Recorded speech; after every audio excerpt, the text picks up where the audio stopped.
గెలిచినా ఓడినా ప్రతి బీఆర్ఎస్ నాయకుడు ప్రజా సంక్షేమం కోసం నిరంతరం శ్రమించి పనిచేయాలని మాజీ మంత్రి శ్రీనివాస్ గౌడ్ అన్నారు.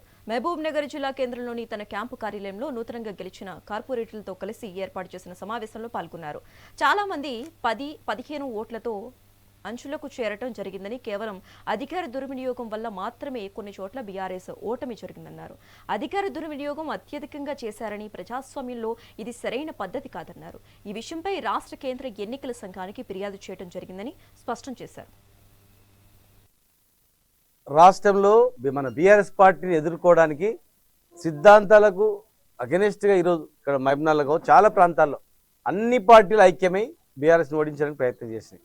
కాంగ్రెస్ ప్రభుత్వం ముఖ్యంగా అధికారాన్ని ఉపయోగించుకొని, పోలీసులను ఉపయోగించుకొని ఓటర్లను అనేక రకాలుగా భయపెట్టించి మభ్యపెట్టి, కొంతమంది పోలీసు అధికారులు దురుసుగా ప్రవర్తించి ఓట్లు వేయాలి, గెలవకపోతే మీ సంఘం చూస్తామని భయపెట్టించి భయభ్రాంతులకు గురి చేసి దగ్గరుండి ఎన్నో నీచమైన పనులు కూడా చేసి కొంతమంది మరి ఎన్ని చేసినా కూడా ఓటింగ్ శాతంలో చూస్తే దాదాపు ఒక 5% డిఫరెన్స్ ఉంటుంది, అంతే 5-6%.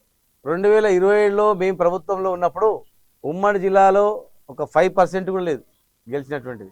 ఇవాళ 2.5 సంవత్సరాల్లోనే దాదాపు 30% వరకు బీఆర్ఎస్ పార్టీ నాయకులు గెలవడం, ఓడిపోయినా కూడా స్వల్ప మెజార్టీతో. ఈరోజు మేము దాదాపు 5 సీట్లు 50 ఓట్ల లోపల, ఇంకొక 3 100 లోపల, దాదాపు 100-120 లోపల మేము 10 సీట్ల వరకు మేము కోల్పోవడం జరిగింది. రాష్ట్రంలో మన బీఆర్ఎస్ పార్టీని ఎదుర్కోవడానికి